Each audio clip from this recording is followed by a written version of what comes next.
So we can double check. Okay.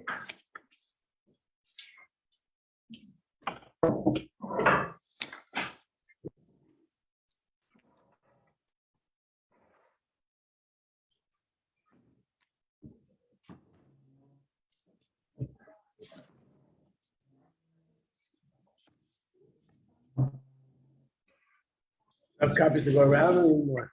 I don't think this, not everyone's here yet. Okay. Let's see what he.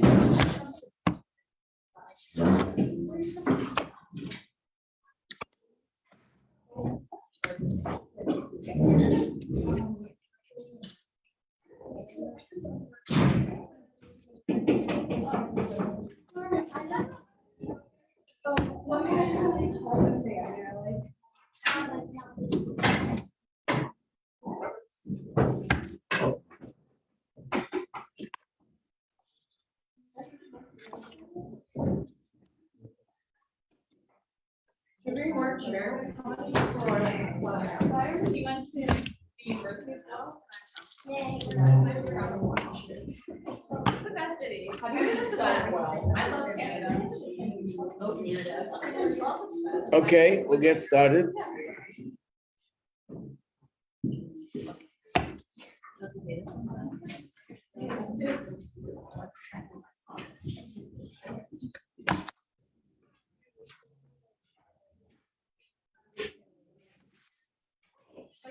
Oh, yeah.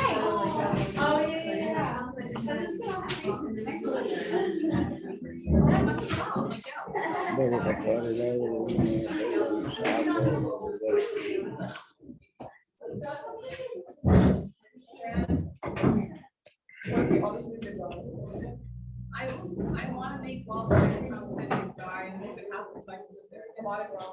There's a lot of well, but it's expanding there. I'm sure we need people to take on different aspects. The Royals. You want to be on the list there, Mom? Yeah, absolutely. What?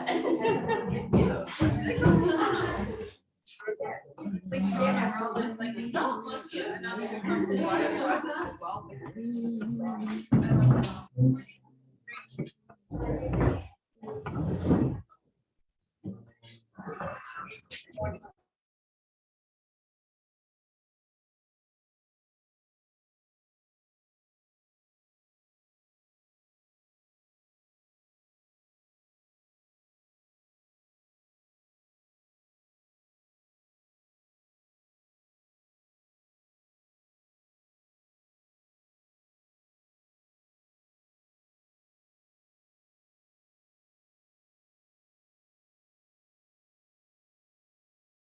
Not here?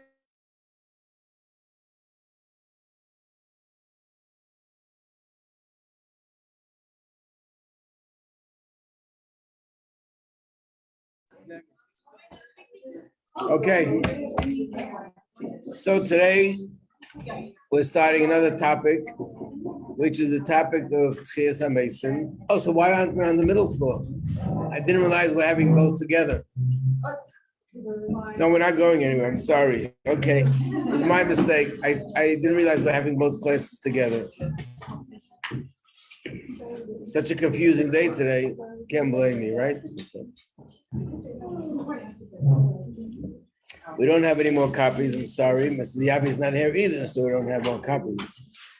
Okay. So one of the things that are related to Mashiach is, in Hebrew, it's Tchias HaMesim, which you have here on the cover, Tchias HaMesim. And in English, this means that the dead that lived in the past will come back to life. And this is one of the most basic principles of Jewish belief. So we have the Ani Mamin, which is the Rambam put together 12 principles that are considered the basic principles of faith, which means all of Judaism is based on these 13 principles. Number 12 is the belief in Mashiach, and number 13 is the belief in Tchias HaMesim.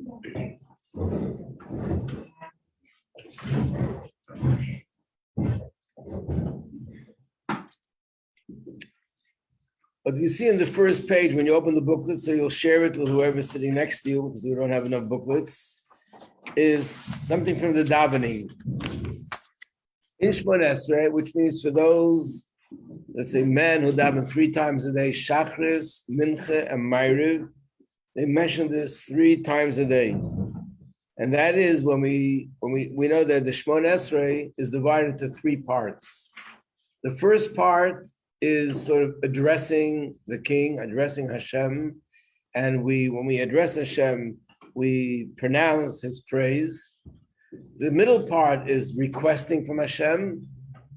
And the third part is thanking Hashem, gratitude. So the first part, we're praising Hashem. One of the things we write, one of the things we say is Hashem, you resurrect the dead. But on the sheet, what you notice here is that we mention it 5 times. First, in the beginning, we say, Hashem, you are mighty and you resurrect the dead. We said it once. Then the next paragraph, Hashem, you give life with loving kindness, and then resurrect the dead with great mercy. And look at the second page. It continues that Hashem keeps his word for those who sleep in the dust. Who is like you, so mighty? Who can compare to you? Who brings death and restores life, meaning brings people that died back to life. And then we finish up, you are trustworthy to revive the dead. Blessed are you who revives the dead. So it's basically mentioned 5 times. So there are different explanations, like why 5 times. But first of all, the mere fact that we have it in the Shmon Esrei, and we say it 3 times a day, makes it very clear that this is one of the basic principles of Jewish belief, and we have to constantly declare and say that. The second thing is, being that in many of the classes, especially classes on the subject of Mashiach, we talk about things that are written in a metaphoric way. I still remember I was teaching the class here, and there was a woman in the class that she heard it for the first time, and she said, do you mean this metaphorically or literally that the dead will come back to life? So I said, it means literally. And she said, Rabbi Majeski. Now that's stretching it a little bit too much, But the truth is that even though there are many opinions about many different subjects, there's not one single opinion anywhere. All Torah authorities, all the way back, wherever you look, it's clear that this is something which Hashem promised will be happening in the most literal way, that those people who lived in the past will be back, and they'll be back the same way that they were when they were during their lifetime, the same person. Why 5 times? So this, I'll give you one of the opinions that bring down that the reason why it's 5 times is because when Mashiach comes, there will be resurrection of the dead, but the question is, at which point will it happen? So some opinions say that there'll be 3 stages. One stage is where all the tzaddikim, the righteous, they'll be the ones to rise first. Another stage is where those who are buried in Israel will rise first. And then the third stage where everyone will come back to life. I remember the Rebbe once, when he spoke about this subject, he actually said something a little bit different, not about the 3 times, but he said that the first people to come back to life are those that passed away in the more recent times. And he explained it that because when the soul leaves the body, as time goes on, the soul rises to higher and higher places in the spiritual world. So those souls who passed away more recently in the years, recent times, their soul is more connected to this world. So the process of coming back to life is an easier process and a quicker process. But anyway, there are 3 stages how it's going to happen when Mashiach comes. One of the classes will go into what are those, a little bit more about those stages. What about the other 2 times? The other 2 times, I'm not sure which corresponds to which, but 2 of the times is alluding to the 2 times that already happened in history that the dead was brought back to life. Where did it happen in history? One of them is a story in Tanakh. So in the pages that I gave you in this packet, You have another sheet. There's no numbers here. So just look for the sheet that says on top 395. And it says it's the Torah reading for Shabbat Cholamoid Pesach. And that Torah reading, it talks about something that happened with the Navi Yecheskel, the prophet Yecheskel, that Hashem told him. And let's look at the first words. The hand of Hashem was upon me, brought me through the spirit of the Hashem, set me down in the middle of a valley. It was full of bones, meaning it was a valley, but the valley, there were people who died, and these were their skeletons, their bones. And then there's more details. The part that I underlined in the English, it says, I prophesied as he commanded me. The spirit exceedingly great multitude, the spirit of life came into them.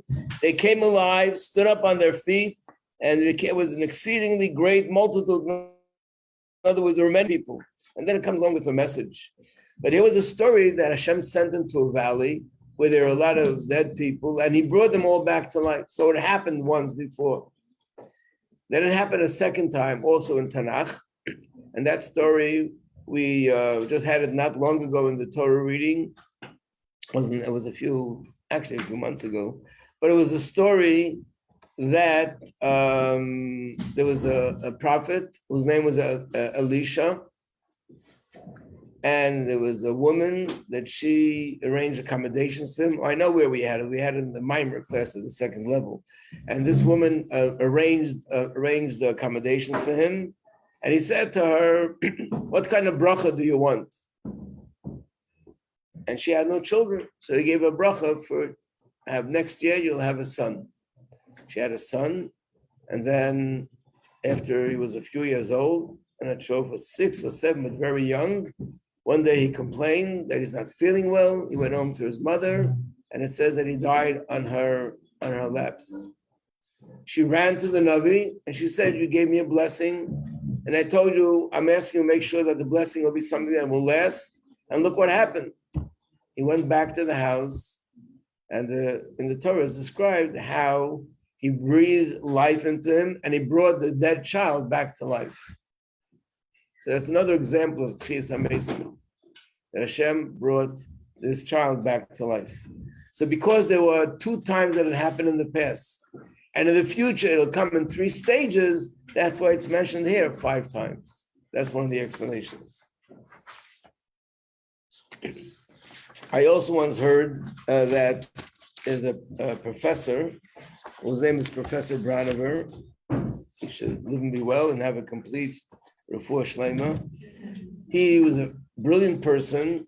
When he was well and healthy, he would go around the world and lecture, especially lecture to scientists.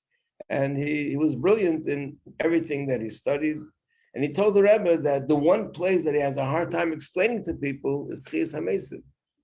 How can I explain such a thing to scientists, to people that think everything in a very normal scientific way? And the Rebbe said to him, why don't you tell them what the Gemara says? What does the Gemara say? The Gemara says, "My the loy have a heavy, my the have a heavy." What did I just say? It sounds like heavy. No, it's Aramaic. And it means if that which never existed, Hashem could make it come into existence. So what's so hard to understand that someone who already lived, that Hashem brings them back to life? Simple. Unless you don't believe in God, chas v'shalom. But if anyone believes in God, that he created this person and his life, so what's so hard to believe if he created this person in the first place, that he can bring them back to life the way he was the first time? So this is one thing which is 100% clear, that we all have this belief. There's not even a question that there's going to come a time where it's going to be, and it's going to be in a literal sense. The only question is at which point it's going to happen. Now, for a lot of the information that we're going to have in this class, I'm going to use a book. These are the other copies that you see here. On top of the page, it says, "To Live and Live Again." This is an excellent book that somebody with the name of Rabbi Dubov, who is either a cousin or a great uncle of Rabbi Dubov who teaches here, You can check with him later when he comes. And he wrote this book, which is a very informative book on everything related to Tchias HaMesim. They have the book in Hebrew, they have the book in English. And I'm not going to do the whole book, but I just chose certain chapters that we'll go into. So, what's the first thing that you have in your booklet? What? Yeah. Okay. Chapter 4, where it says reincarnation. Right. So that's what we'll do first.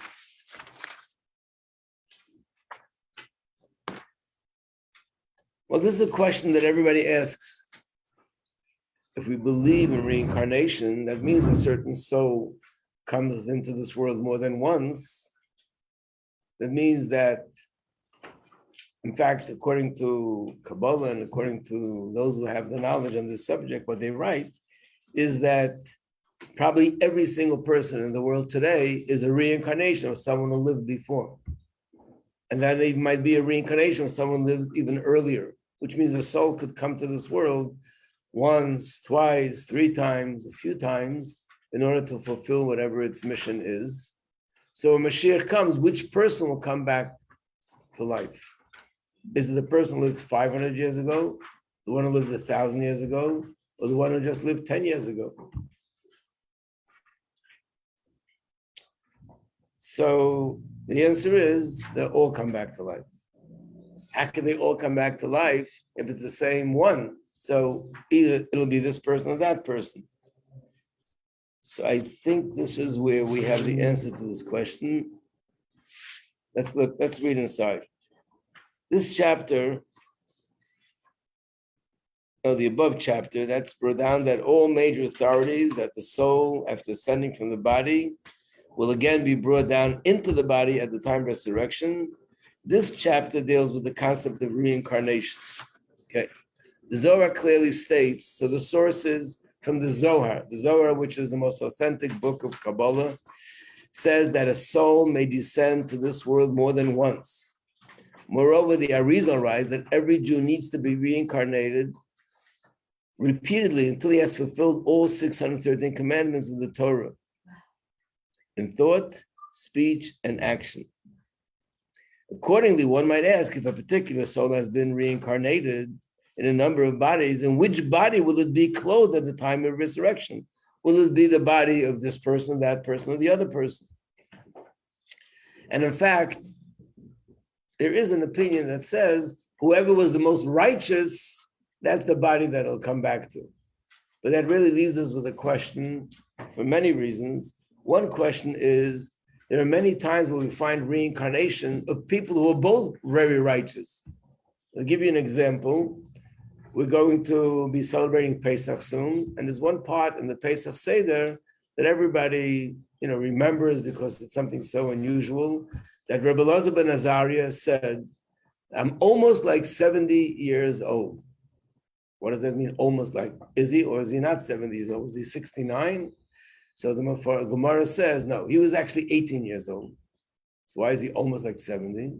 The answer is because when he was 18 years old, they chose him to be the head of the yeshiva, which means he would be the leader of all this generation of scholars that lived at that time, 18 years old. So he didn't want to accept the position. And then he said he's going to consult with his wife to see whatever she says, because that's what our sages say. So he went to the wife, and the wife said, you're too young for such a position. He woke up the next morning and his beard turned white, miraculously. So he took that as a sign from heaven that he should take the position. So he said, I'm as if I'm 70 years old, but in reality, I'm only 18 years old. That's the story. So first of all, even that alone doesn't mean that he was really 18 and he looked like 70, and now that his parents changed, he can take on the position. That's very, very empty. And what does it mean? Just because externally you have a white beard so you can take the position? So the Rebbe wants to explain, it's not just that his beard turned white. It means that the miracle that happened was that Hashem gave him the wisdom of a person that lived 70 years of his life. So not only did his beard turn white, but he became overnight, he had the wisdom of a 70-year-old sage. And now he was ready to take that position. That's a simple meaning. The Arizal says, no, there's a deeper meaning. What's the deeper meaning? He was reincarnation of another tzaddik. And that tzaddik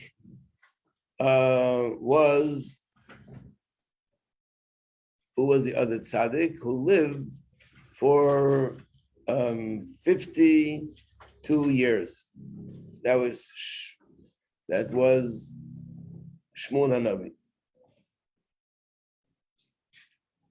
And basically, he was 52. He is 18. How much is it all together? 70. So when he said, I'm 70 years old, he meant me together with him. We're both 70 years old now.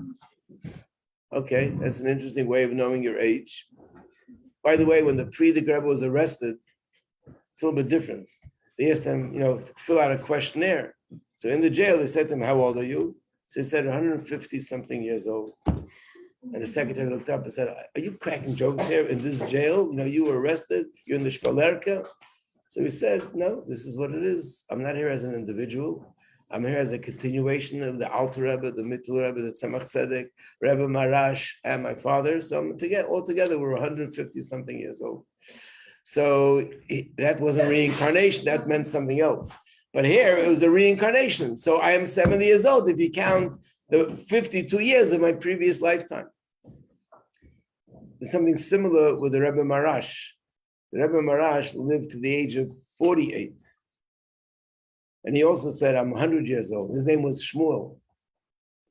So he once explained that, and that's the age that he passed away at 48, very young. And he said that seemingly his neshama was connected to the soul of Shmuel Hanavi, and he was 52, and now he's 48, so now he's 100 years old. But the question is, if reincarnation would be that only one of them, or the most righteous of them, comes out, would that mean that a tzaddik like Shmuel Hanavi won't come back because the second tzaddik, Rabbi Elazar ben Azariah, was greater than him? Or Rabbi Elazar ben Azariah won't come back because Shmuel was greater than him? It's just unthinkable that tzaddikim of this great caliber should not merit to come back. So for sure, it means that every single Jew will come back, even though they were here 10 times or 3 times or 5 times. How is that understood? So look what it says. The Arizal explains that each time a soul descends to this world, one of its components is rectified through the successive descent. The soul is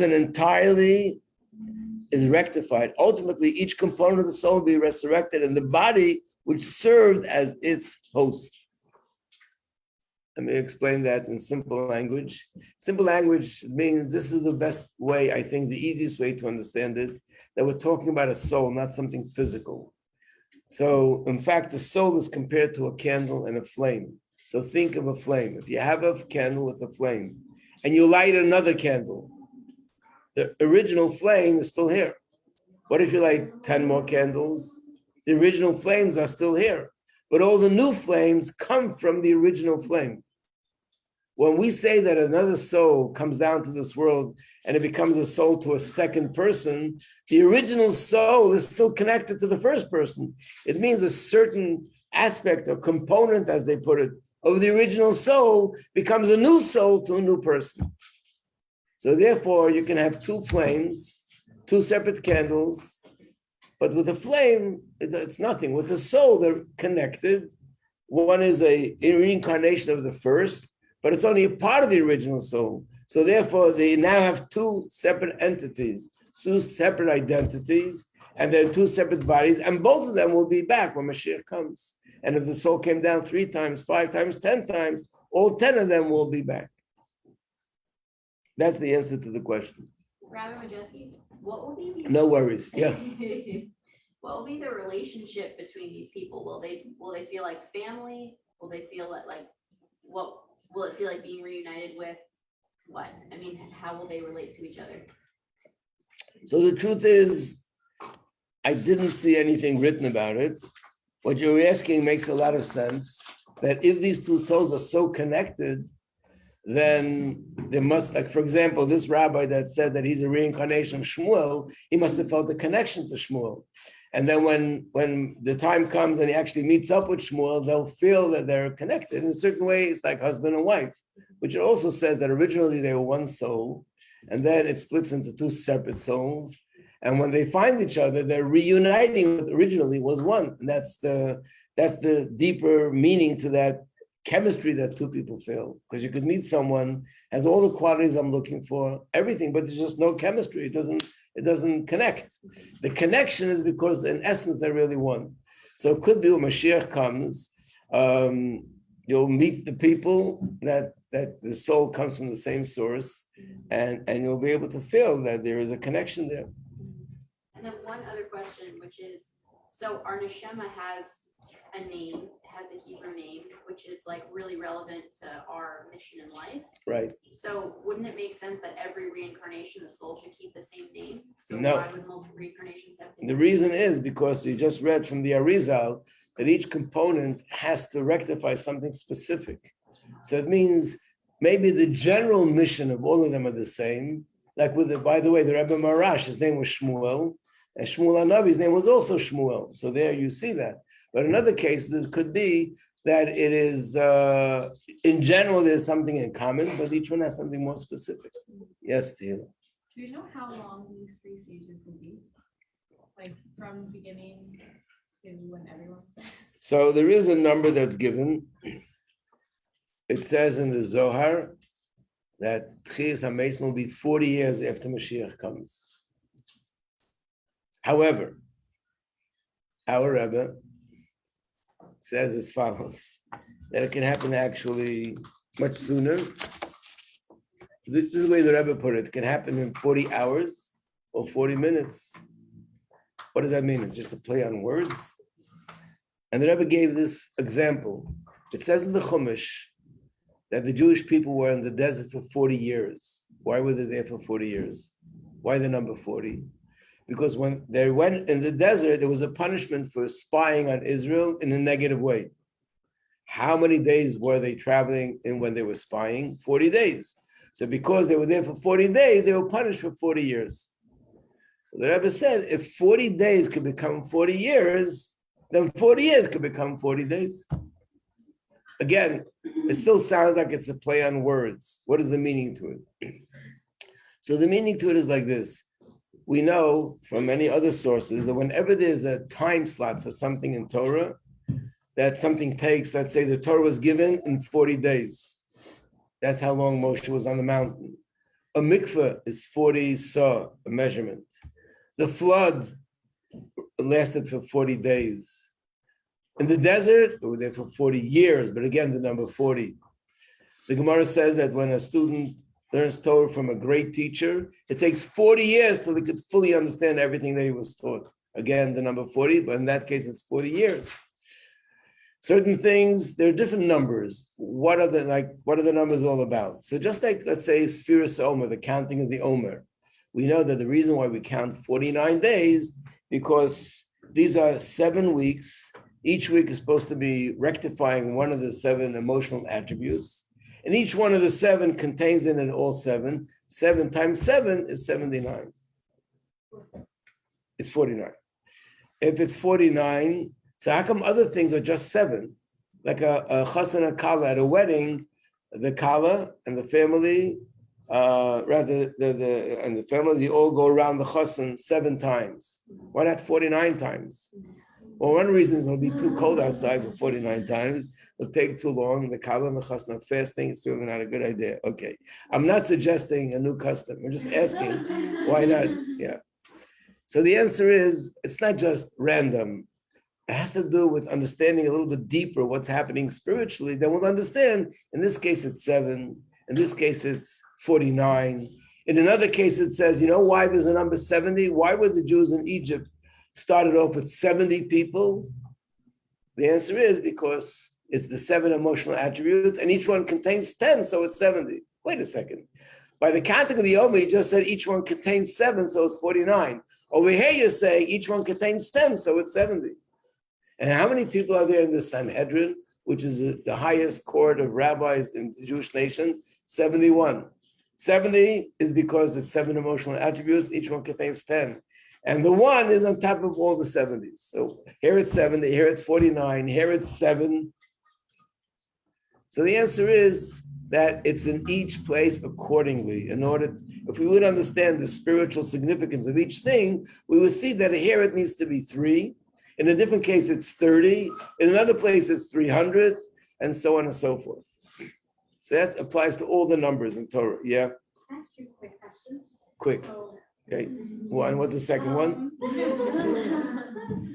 First of all, it's not going to be for non-Jews, right? From my understanding. Second question. Second question is, isn't there going to be, I mean, I don't know what Mashiach's, isn't there going to be like population overload? Because like, let's say for each person in this room, could be like a few hundred more neshamas that like used to be part of us, you know? I mean, maybe the world will be able to fit the way that the Beis Hamikdash fit, like, you know, I don't know. Do you hear what I'm saying? I hear what you're saying. Yeah, good question.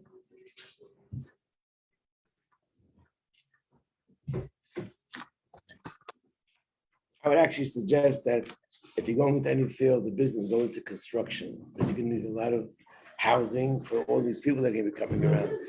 You know, they tell the story that there were 2 tailors that were talking with each other, and one said to the other, when Mashiach comes, we're going to be so wealthy because everyone's going to need clothing, and we're going to be tailors, so we're going to make billions of dollars.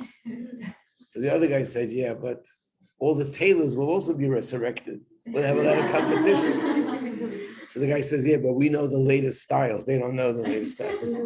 Yes, Samantha. I didn't know that it was just the Jewish people that are being resurrected.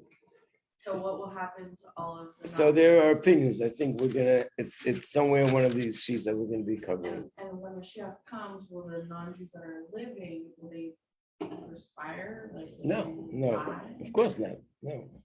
Will they have a death eventually? Like if they're not. So we're gonna go into this. So we'll go.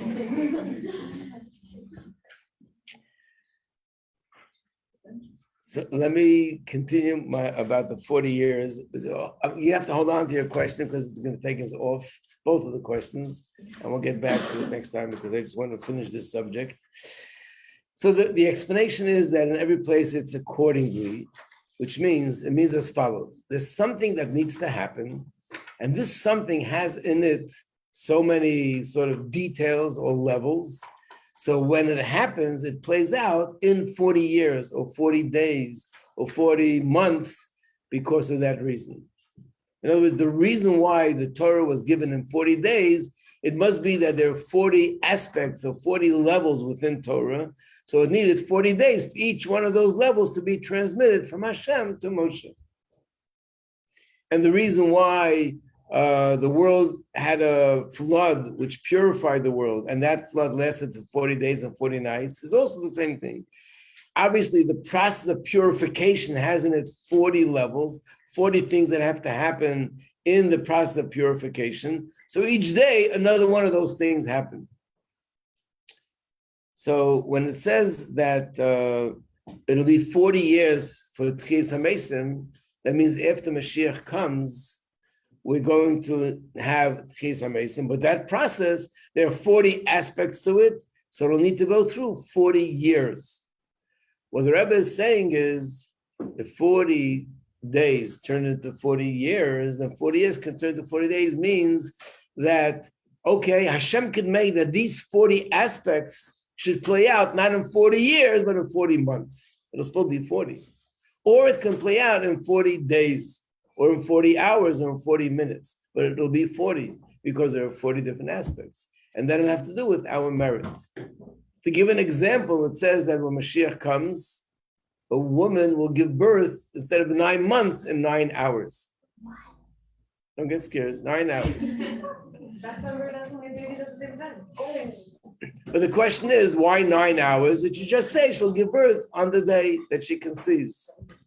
And the answer is because obviously there's something about the birth of a baby that needs to go through a process of 9, because there must be 9 different levels, 9 different aspects that have to do with the development of a baby.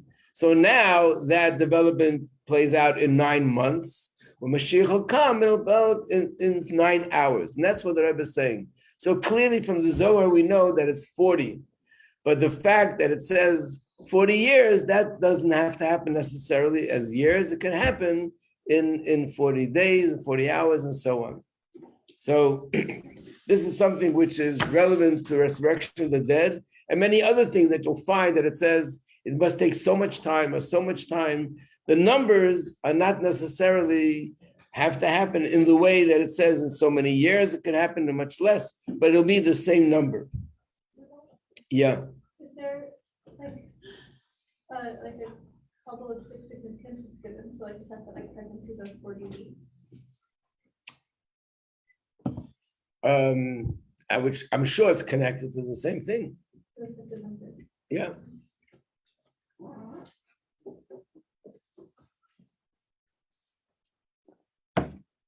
So now we go into the question. Okay, we'll have to continue, but the question is when exactly is going to happen? Like I just mentioned, the 40 years, but it means also when, meaning in terms of the sequence. What's going to happen first? All the Jews are going to go to Israel first. First, the Beis Hamikdash will be built. First, the dead will come back to life. First, the wars in the world will stop. What's the order of things? You might say, let's wait till it happens and then we'll know the order of things. But obviously, we learn about it, and the reason why it's found in the Torah, like everything else, to learn about it, to know about it, and especially now, which it creates more of an understanding and an excitement about the subject. So that'll be the next subject in this booklet here. It's where it says chapter 6. When will the resurrection take place? Then there's another subject of where the resurrection will take place, how it'll take place, who it'll take place. That's going to be that question to be continued. Have a great Shabbos, everybody. And we share good news. And we share miracles happening from Ukraine.